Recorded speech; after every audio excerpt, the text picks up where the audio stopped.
We'll never be a good noticer if we're not present with our mind, with people, our eyes with people, and our ears. Okay.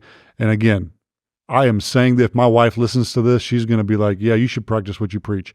I know when I'm talking to my wife, here's what she always does to me. She will stop talking until I realize that she stopped talking, and I'll look up at her and she'll say, I need your eyes. Okay. Because my eyes are telling her that I'm noticing. All of these things matter. People matter. Noticing people matter.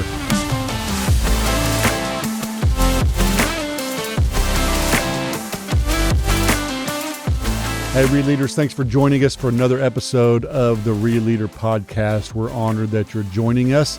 If you want to go a little deeper dive, you can go to ReLeader.co, ReLeader.co. You're going to find more resources there. Find a community. You may not realize it yet, but there is a large group of people that are ReLeaders, and we're finding community. We're doing life with each other at this website, ReLeader.co. You can interact with other ReLeaders, lots of other resources there if you're interested. So glad you're here today. If this podcast has helped you or is helping you in any way, I really encourage you to share it with your friends. ReLeaders know ReLeaders. You know other ReLeaders, so send this to them. Post it on your social media page, on Instagram particularly. If you'll mention me, I will repost it. You can follow us on _ReLeader at Instagram as well. Today, I want to give you some meat. I want to give you some content that I pray will help you in your journey.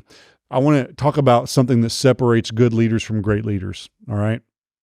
It's maybe something you've never really thought about before, but I think you'll go along with me in realizing and understanding and agreeing that this is a key element of it. This is something that the Lord really showed me and encouraged me with a long time ago that I want to show you today. So I think there's one particular thing that really will separate you from other great leaders, okay? It's one word, okay? One word, and that word is notice, okay? Do you notice? I think we would all agree that leaders see what other people miss. I love this quote by Steve Jobs. Steve Jobs said this. He said, awareness is the difference between a leader and a follower. So according to Steve Jobs, something that differentiates a leader from a follower is just their ability to be aware, their ability to notice things that other people don't notice. You notice trends, you notice people, you notice stock markets, you notice trends in your industry, whatever it is. We see things that other people don't see. And what I begin to realize is that this is not just something that is for business or something for your industry. This is something that's in the Bible. If you look through scriptures, you will see lots of moments, lots of opportunities to notice people, times when people did notice things, times when people didn't notice things. When you notice what the Lord's saying, when you fail to notice what the Lord is saying. In the book of Genesis, it says that Jacob woke up and the Bible says that he said, surely the presence of the Lord was here all along, and I didn't even notice. I didn't even recognize it. Moses, when he encountered the burning bush, it says that he turned his attention and his affections and his eyes towards the burning bush. Imagine if he wouldn't have noticed it. Time and time again, there's this concept and this exploration. Now, think about Jesus walking through the multitudes of a crowd. And one woman with an issue of blood says she pressed through the crowd and she touched the hem of his garment, and Jesus noticed. Okay. So noticing is a massive part of leading. Jesus noticed things that no one else noticed. He noticed people that no one else noticed. And so this is a concept that I want to introduce to you today through this podcast. And I want to reveal to you 4 ways to become a better noticer. Okay. So it's kind of a word that maybe I'm making up. I don't even know if noticer is a real word, but we are going to say we are striving to be better at noticing, okay? So 4 ways that we do this, okay? Number 1, if you want to become a noticer, you have to notice distractions, all right? There are distractions all around you. Even while you're trying to watch or listen to this podcast, something is trying to distract you. I have a slight form of ADD. A lot of us do, okay? Some of us, maybe it's not ADD, maybe it's just that we're surrounded by so much noise. This talk that I'm doing today, I wrote this at 3 a.m. Now, you may think I'm insane. All of my writing, when I write sermons, when I write leadership content, I get up at 3 a.m. to do my content. Why? Because I am incredibly distracted and I want to focus. I want to give my full attention to this. And so if I really have something, if I really want to be a noticer, I have to notice distraction, that it's all around us. So when was the last time you were distracted? Chances are you're distracted right now. Chances are you need to rewind 15 seconds in this podcast because you weren't even listening for the last 15 seconds because you thought of something that you needed to do, or your phone dinged or something else happened. Distraction is all around us, and it distracts us through our senses. You can be distracted by smells, by sight, by sound, by touch. There's so many ways that we can be distracted. One of the ways that I had to notice distraction and alleviate is through my phone, okay? Many of us have all of our notifications turned on, whether it's our laptop or our iPad or our phone. I used to have an Apple Watch. Okay. You notice that I do not wear an Apple Watch. Why? Because all of these notifications, what I found is that every few minutes, once every 10 minutes, once every 30 minutes, my wrist would vibrate and I would do this. I would stop and I would look at my wrist. I would be in a meeting, right, where I'm talking to somebody. I'm trying to be present. I'm trying to be aware.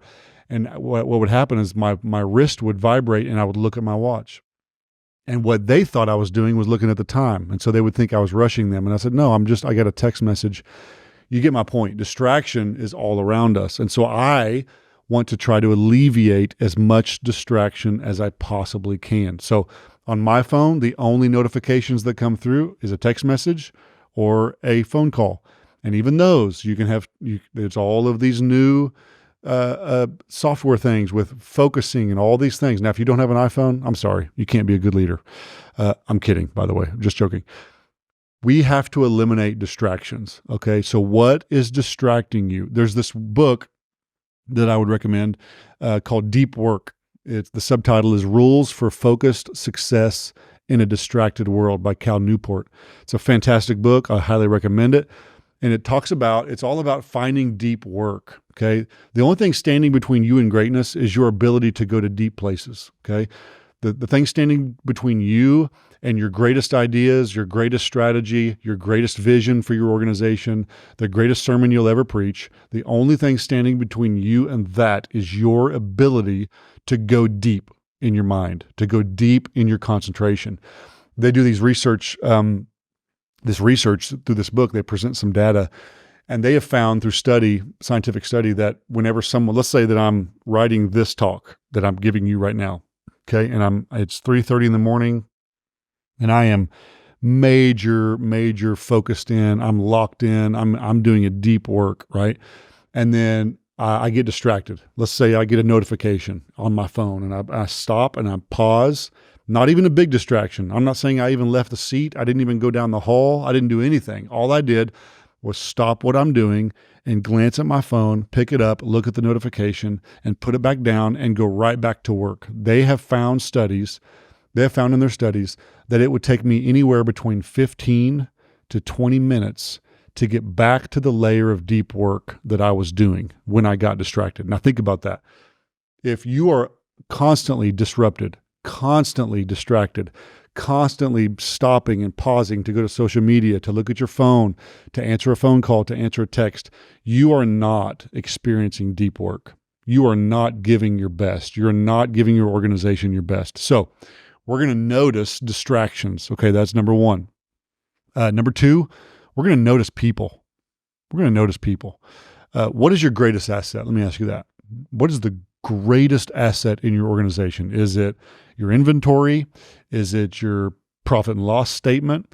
Is it your real estate, the land, the buildings? I would present to you, and I think you would agree if I could talk to you long enough, that your people are your greatest asset. They are the people that get the work done. They are the people that take your organization from point A to point B. If we're distracted, okay, we are not noticing some of the greatest things that you have in your asset, right, portfolio. It's the people. It's the people. So Jesus was a master at this, okay? My context as a pastor, as a Christian, Jesus is our model. Jesus noticed people. He did not allow the task or the journey or the destination to keep him from stopping and noticing those people along the way.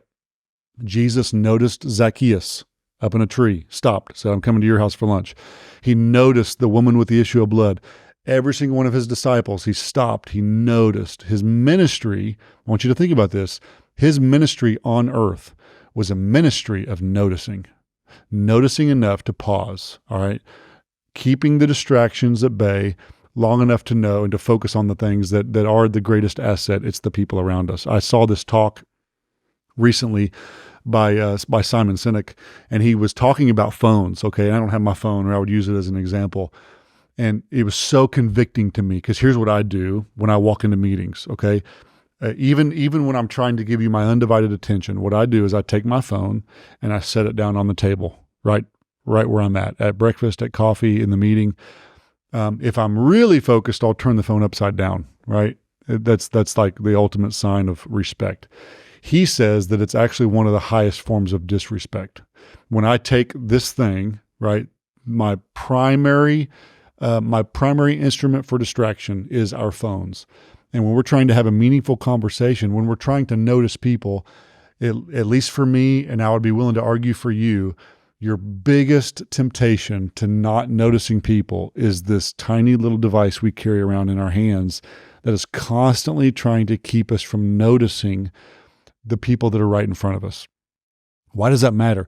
It matters because if we're not ministering to the people that are right in front of us, it has a chain reaction, a domino effect, a cascading effect on not just the moment with that person, but a cascading effect on the efficiency and the effectiveness of your organization as a whole over time. Okay. So we're going to become noticers. How? One, we're going to notice distraction. And let me tell you something. I hope this is a little bit convicting for you, because it's convicting me even as I'm saying it. Our phones are our biggest distraction. Okay. Turn off the notifications. You do not need to be notified when someone likes a comment on your Instagram page. You do not need to be notified when someone sends you a private message. Okay. You don't even need a pop-up notification when you get an email. Turn them all off. Turn them all off. Alleviate distraction. Find other things in your life that are distracting to you and go to a deep place. Go do deep work. All right. So we're going to notice distraction. Number two, we're going to notice people. We're going to notice people by putting our phone down. We'll never be a good noticer if we're not present with our mind with people, our eyes with people, and our ears. Okay. And again, I am saying that if my wife listens to this, she's going to be like, yeah, you should practice what you preach. I know. When I'm talking to my wife, here's what she always does to me. She will stop talking until I realize that she stopped talking, and I'll look up at her and she'll say, I need your eyes. Okay. Because my eyes are telling her that I'm noticing. All of these things matter. People matter. Noticing people matter. And last but not least, let's talk about noticing patterns. Okay. This is my favorite part of this podcast, is noticing patterns. Here's something that I have really been leaning into that I've never really heard very many talks on this before. Your life, okay, your leadership, your organization, your marriage, the relationship with your kids, everything is a series of patterns, okay? And the patterns of our life are screaming at us. The patterns of our life, the patterns of our thinking, the patterns of my behavior, the patterns of my emotions are instructing me on what I need to focus on. The question is, will I notice? Okay? Will I notice the patterns of my life? This entire thing called ReLeader, I'm sitting here today because I noticed a pattern. All right. I've told this story before, but I'm working out with my pastor. We're having a conversation about doing pastors' roundtables on church planting. And I say, I don't know how to do that. I don't know how to plant churches. And he says, then what is it that you have done that you can help other leaders do? And I said, I don't know. I fix broke stuff. And he said, what do you mean? And then I began to describe to him a pattern. I said, from the time I graduated college, every organization, every job, every role I've ever been in, all I've ever done is follow someone else and try to fix what they broke. Okay. And I had this light bulb moment through a pattern. I saw a pattern of what I now have come to call ReLeading. I have a pattern of being a ReLeader. So again, God revealed something to me by helping me notice a pattern. Okay. So here's a couple of different things that you need to recognize patterns in. All right. Number one, When we talk about noticing patterns, the first thing you should notice is patterns in yourself. You have patterns. You have patterns in the way you think, okay? The way you see the world, your biblical worldview or your non-biblical worldview, the way you think about people, the way you think about structures, the way you think about policies and procedures, the way you think about food. I mean, we have thoughts about everything. And what we have to do is identify patterns in our thinking that are healthy, that produce good fruit, and patterns in our thinking that are unhealthy, that produce bad fruit. The Bible says that good trees produce good fruit, bad trees produce bad fruit, okay? The only way you'll know the difference is to recognize the patterns of good fruit and the patterns of bad fruit. That applies to our thinking. It applies to our emotions. Do I have a pattern in my leadership of losing my temper, okay? Oh, I felt the conviction coming back at me on that one with the camera, okay? I know I stepped on some toes there. Do my emotions, the way I respond to people, is there a pattern there that needs to be dealt with, okay? Do I have patterns in my behavior, okay? The way that I lash out. Do I have patterns or underlying issues, patterns of strength or patterns of weakness in my behavior? How do I become more observant of one's own leadership style and its effectiveness? So how do we become more observant of this? So we want to focus in on noticing these patterns in ourselves. Number 2, look for patterns in your organization. Okay, we're going to have situations, we're going to have staff members that do dumb things. What we're really looking for are patterns, okay? Patterns of staff that cause trouble. If you're constantly having to go and deal with the same people over and over and correct the same people over and over and deal with negligence or deal with laziness or deal with attitudes over, guess what that is? It's a pattern, and you don't need to deal with the pattern anymore. You need to deal with the person. So our organizations will reveal patterns. Are there patterns in the customer feedback? Okay, maybe there's a underlying issue in your product line, and the people are speaking. There's a pattern in the feedback that's coming back from your board or from your staff or from your constituencies or from your clients. It's a pattern, and we recognize patterns. We notice them. Maybe there's a pattern in the breakdown of your systems. Maybe there's a constant, incessant breakdown in a particular system or in a department. It's a pattern. Patterns are things that we as leaders notice. And if there's a pattern of it, we need to correct the pattern. Maybe there's patterns in yourself and the friction in the organization. The pattern, again, going back to yourself, part of the problem may be you, if we're real honest. All right. So we notice patterns in budgets. We notice patterns in culture. We become noticers. ReLeaders are noticers, and we notice it and we see the patterns. Okay. Last but not least, if you want to become a noticer, we're going to recognize patterns. Here's another convicting one for you. The last one is we're going to notice patterns in pace, okay? This is something that the Lord has done in me in the past 8 to 10 months, where the Lord has shown me a pace of my life as I was pastoring and being a president, that while I was doing it and doing it effectively, the pace of doing it kept me from noticing things that I should notice. Pace is such a big part of leading, and there's going to be seasons of your life where your pace is just too much. And what we have to do is to recognize those times when our pace is just far too fast. We're distracted. Our pace will cause us to be distracted, and we will begin to fail to notice the things that we need to notice. So at times, our pace is the thing that's killing us. Okay. It's the hamster wheel. You become so programmed to doing the same thing over and over and over again every single day that you're on a hamster wheel, and we become distracted because of our pace.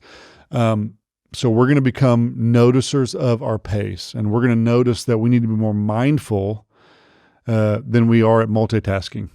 Okay. I need to be more mindful. Multitasking is not the goal. Being mindful of things is the goal. I'm going to shoot for clarity, and I'm going to try to eliminate clutter. All right. Clutter comes with a fast pace, and I need to eliminate clutter so that I can have clarity. And the best way you will lead at your best when you're a leader of patience. Okay. We're going to shoot for patience over panic. And when your pace is too fast, you live in incessant panic mode. And it's not even damaging. It's not only damaging to your organization, it's actually damaging to you. When you operate at a high pace, when you operate out of a panic mentality, what's actually happening in you biologically is your body's releasing chemicals that your body is not intended to have long term over the cortisol that your body's releasing. Cortisol is this chemical that is injected into your system. Your body will inject it when a deer jumps in front of your car, and the adrenaline will shoot. And in a moment, you have the ability to pivot quick, to rip the steering wheel over, to miss the deer. When we operate the cortisol, when we operate in a panic mode and at a wrong pace, the cortisol is at high levels of our bodies, which increases inflammation in your body. I'm not that kind of doctor, but I've studied this. It releases inflammation in your body. It releases bad chemicals into your body that actually can cause cancer. It causes all of these different things in our bodies. Why? Because we're operating at a pace that we were never intended to operate. Okay, what do? We notice it. We notice it. We have other people that help us notice it. We have self-awareness. We have other awareness. And people tell us when we're at this wrong pace. And we're going to focus on just being instead of being busy. All right. This is a healthy way to approach this. So what are we doing? We're becoming noticers. My urgency that I'm trying to relay to you today is to become a leader that notices distractions. When you're distracted, we're going to notice people. We're going to notice the people, and we're going to notice patterns. All right. So become a noticer. You are a noticer. You notice what other people fail to see, and it's going to make you a better leader. Thank you for joining us today. I pray this encouraged you. Again, as I always say, if you know someone that needs to hear this, send them the link to ReLeader.co. Send them the link to this podcast. If it encouraged you, tell me. Like, I need your feedback. Let me know if there's topics you would love to hear us talk about. Let me know those things. Reach out to us through ReLeader.co or in the comments section on these podcasts. Love you guys so much. Have an amazing day. Until next time, go fix broke stuff.